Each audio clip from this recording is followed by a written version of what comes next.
नमस्कार दोस्तों, स्वागत है आपका अपने चैनल मंकित 72 में। आज मैं आपको हिंदी का बहुत ही महत्वपूर्ण टॉपिक समास करवाने जा रही हूँ, जिससे कि आपको 1 या 2 नंबर अवश्य मिलेगा। हर पेपर में इससे 1 या 2 क्वेश्चन ज़रूर आता है, तो इसे ध्यानपूर्वक करें। समास क्या होता है, समास का क्या अर्थ होता है, सबसे पहले हम इसे जानेंगे। समास होता क्या है? किसी भी शब्द को यानी किसी भी वाक्य को जब हम छोटा करके लिखते हैं यानी कि कम करके लिखते हैं तो उसे क्या कहते हैं? समास। यानी कि उसको संक्षेप करके हमने लिखा है। जैसे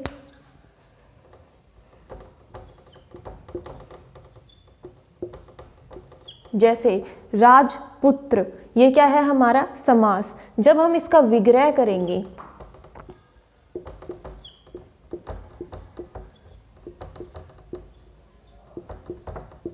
तो क्या बनेगा? हमारा राजा का पुत्र। यानी कि ये एक बहुत बड़ी बात है, बहुत बड़ा वाक्य है। जब हम इसको छोटा करके लिखते हैं तो वो होता है हमारा समास। अब इसमें हमारे 2 पद हैं, 2 पद।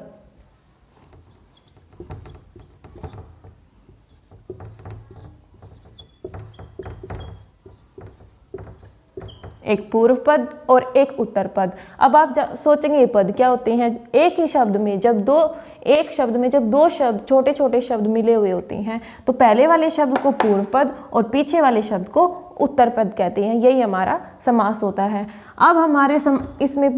अब हमारे जो ये प्रकार हैं, इनमें बार बार ये आएगा भाई किस में पहला पद प्रधान होता है, किस में दूसरा पद प्रधान होता है।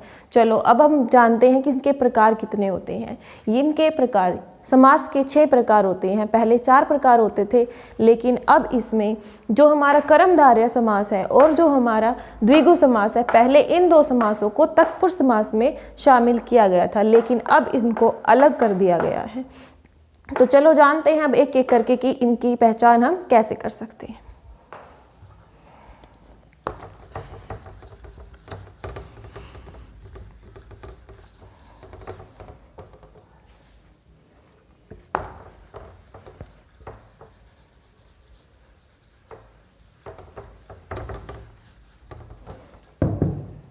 पहला है हमारा अव्ययीभाव समास।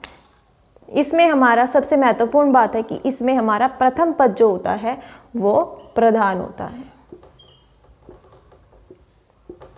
प्रथम पद प्रधान होता है। तो अब कोई भी शब्द जब उपसर्ग से लग के बना हो तो ये हमारी पहचान होती कि उपसर्ग से लगा हुआ शब्द की अव्ययभाव शब्द होता है। जैसे प्रतिदिन,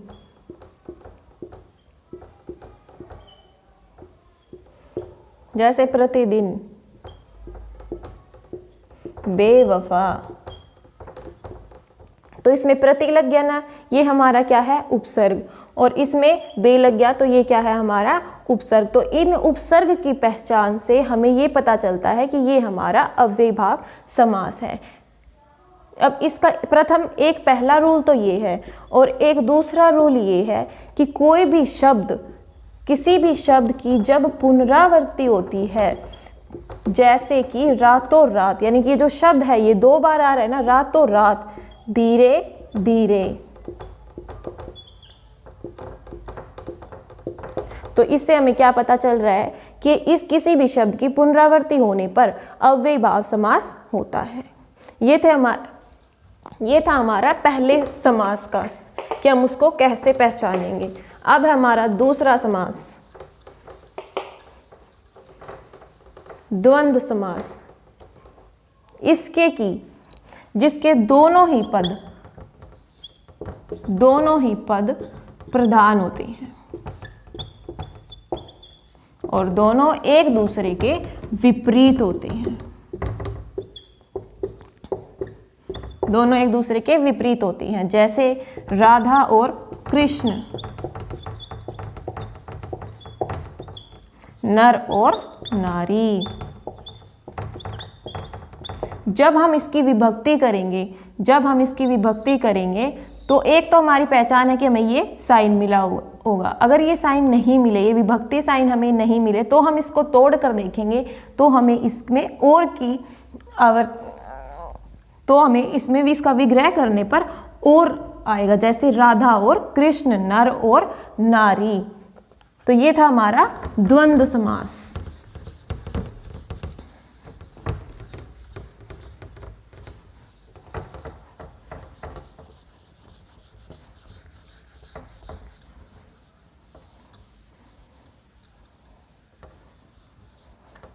अब है हमारा बहुव्रीहि समास। इसके कोई भी दो पद मिलकर एक नया पद बनाते हैं, एक नया शब्द बनाते हैं। दो पद मिलकर एक नया शब्द बनाते हैं और वो हमारा तीसरा पद का जब ये निर्माण करते हैं तो वो हमारा मुख्य पद होता है। जैसे कि दशानन, दशानन 10 सिर वाला अर्थात रावण। जैसे लंबोदर, लंबा है दर जिसका, जैसे गणेश। अब आता है हमारा तत्पुरुष समास।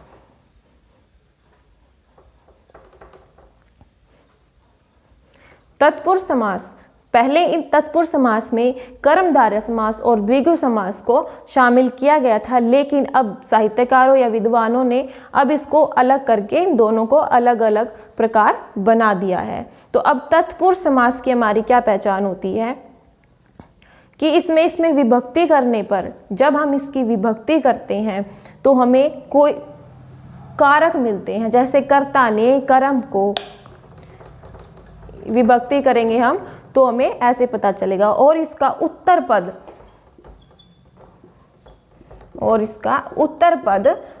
प्रधान होता है।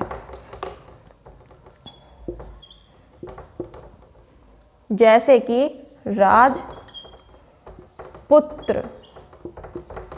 यानी कि राजा का पुत्र।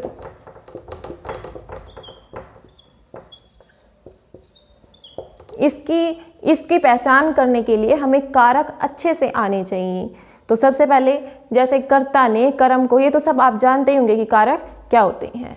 अब है हमारा कर्मधारय समास। कर्मधारय समास में विशेष्य और विशेषण पाया जाता है, जिसमें कि किसी शब्द की विशेषता बताई जाती है।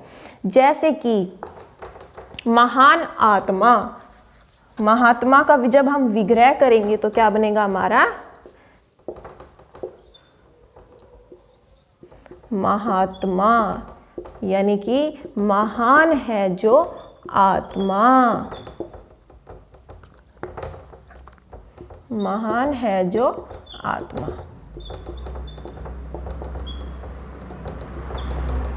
तो हमें उसकी विशेषता बता दी कि जो व्यक्ति, जो आत्मा है वो कैसी है, महान है।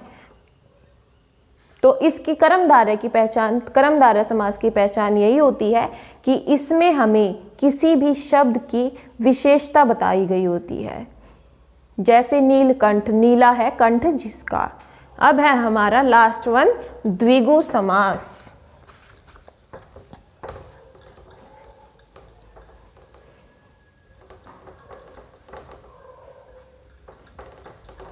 द्विगु समास, इसमें हमें इसकी पहचान क्या होती है, इसके पूर्व पद में संख्या दी होती है। जैसे दोपहर, दोपहर, चौराहा, 4 राहों का समूह। तो हमें जब इसका विग्रह करेंगे तो हमें यहाँ से पता चल रहा है, इस 2 से इसका जब विग्रह करेंगे 4 राहों का समूह। तो विग्रह करने पर हमें ये पता चलता है कि ये हमारा द्विगु समास है। चलो अब ये तो हमने जाने कि ये हमारे इनके समास के 6 प्रकार थे। तो अब सबसे ज़्यादा कन्फ्यूज़न कहाँ होती है कि किसका पूर्व पद प्रधान होता है, किसका उत्तर पद, किसके दोनों पद। हर बच्चा इसमें ज़रूर कन्फ्यूज़ होता है। तो इसके लिए हमारे पास एक ट्रिक है जिससे कि मैं आपको समझाऊंगी।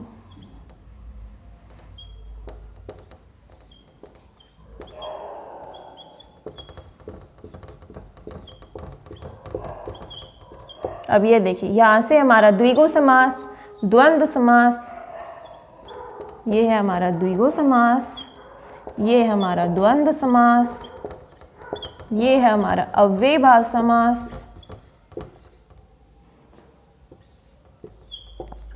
ये है हमारा अव्ययभाव समास, ये है हमारा बहुब्रीहि समास, ये है हमारा तत्पुरुष समास, और ये है हमारा कर्मधारय समास। ये है हमारा कर्मधारय समास। अब जो हमारा अव्ययी भाव है इसका तो प्रथम पद प्रधान होता है, प्रथम पद प्रधान होता है, और जो हमारा तत्पुरुष समास है इसका हमारा उत्तर पद प्रधान होता है, उत्तर पद प्रधान होता है। अब ये तो हो गए हमारे दो। अब इससे हमें पता चलता है ये अव्ययी भाव का प्रथम पद और तत्पुरुष समास का उत्तर पद। यहां हो गया क्लियर आपको? बिल्कुल सही।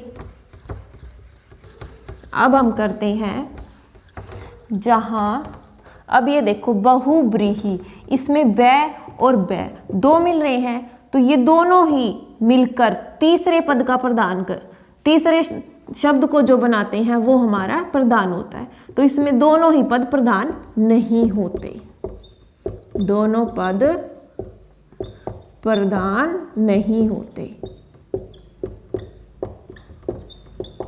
और ये है हमारा द्विगु समास, जिसके शब्द से ही हमें इसकी पहचान पता चल रही है। द्विगु यानी कि दो की साउंड आ रही है, दो की ध्वनि आ रही है। इससे हमें पता चलता है कि भाई जिस शब्द में संख्या दी गई होगी, जैसे दोपहर, ऐसे तो इसमें दो है, चौराहा, इसमें इसका विग्रह करने पर चार राहों का समूह, तो संख्या दी गई है, यानी कि जब इसके नाम में ही दुई है यानी कि दो वाला, जब यहीं से हमें संख्या मिल रही है तो कोई कंफ्यूज होने की ज़रूरत नहीं है, यहीं से पता चल जाएगा कि भाई ये हमारा द्विगु समास है। अब रह गया द्वंद्व। अब द्वंद्व ऐसे याद कर लो, जो दो बै आ रहे हैं ना बार बार, उसके तो दोनों ही पद प्रधान नहीं है, और जो दै आ रहे हैं इसके दोनों पद प्रधान हैं, इसके दोनों पद प्रधान होते हैं। अब आता है हमारा लास्ट वन, कर्मधारय समास। इसमें किसी भी शब्द की विशेषता बता रखी होगी। जब विशेषण आ जाए ना, जब किसी भी चीज की, जैसे चंद्रमुख, जैसे चंद्रमुख, तो इससे हमें पता चल रहा है, इसका विग्रह करने पर हमें ये पता चलता है कि जो मुख है ना वो चंद्रमा के समान है, यानी कि मुख की जो विशेषता है, की जो तुलना है वो चंद्रमा से कर दी गई है। तो यहाँ पर उसकी विशेषण, उसकी विशेषता बता दी गई है, तो इससे हमें पता चलता है कि ये हमारा कर्मधारय समास है। अब आई होप सो आपको सारे समास के पार्ट्स क्लियर हो गए होंगे। चलो, thank you for watching my video. ठीक है।